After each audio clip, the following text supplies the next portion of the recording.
Ya, Anda kembali di Apa Kabar Indonesia Pagi. Polda Metro Jaya sudah berhasil meringkus ada 12 orang yang terlibat jual beli organ yang berkaitan dengan sindikat internasional dan kebanyakan di Kamboja ya. Pasarnya itu di Kamboja. Nah, itu dari 12 tersebut diantaranya ada satu oknum kepolisian dan juga satu oknum petugas imigrasi yang kemudian membuat gempar kita semua. Karena hal ini nampaknya korbannya kemarin kita wawancara dari pihak Kabid Humas Polda Metro Jaya, ratusan orang yang sudah kemudian mendonorkan ginjalnya untuk diperjualbelikan di internasional. Nah, kita coba akan gali hal ini. Sudah ada rekan kami Anggaya Boni yang coba akan mengajak Anda untuk menelusuri lebih dalam mengenai hal ini.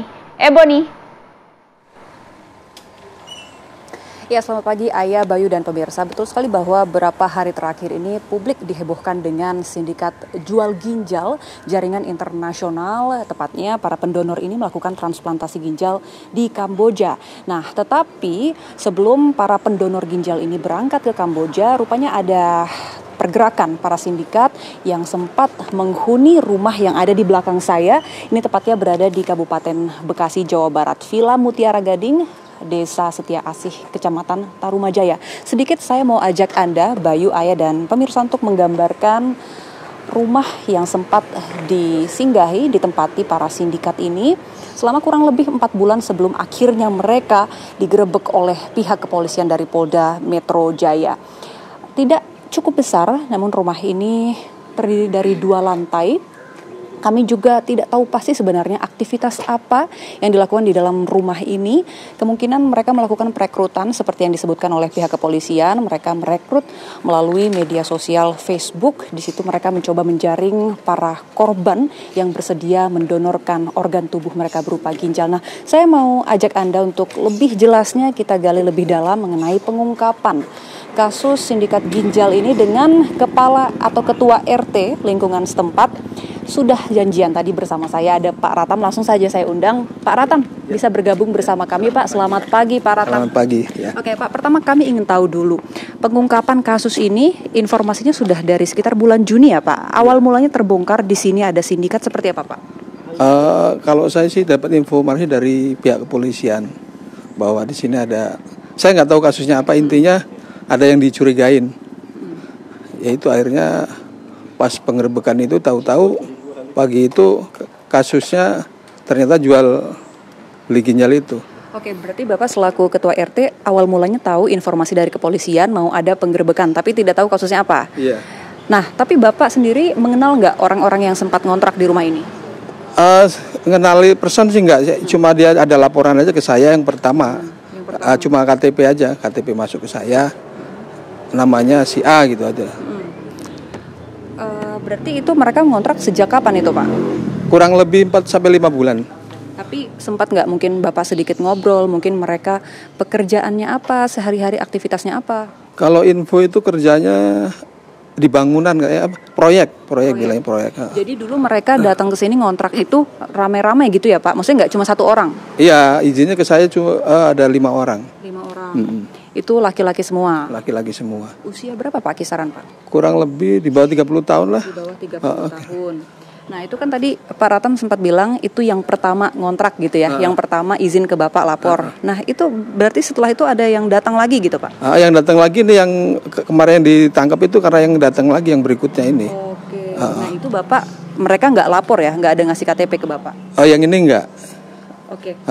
Nah, Pak, sebelum ada penggerebekan, ini artinya kurang lebih mereka 4 bulan ya sempat di sini. Bapak lihat nggak aktivitas sehari-hari di rumah ini tuh seperti apa sih, Pak?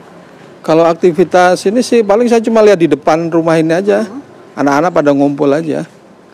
Anak-anak yang usia tadi 20-30-an tadi ya? Iya. Ngumpul itu? Ya ngobrol-ngobrol di depan sini. Di depan carport ini? Karpet itu tadinya ada karpet, gelar ngobrol ya sampai malam. Paling gitu.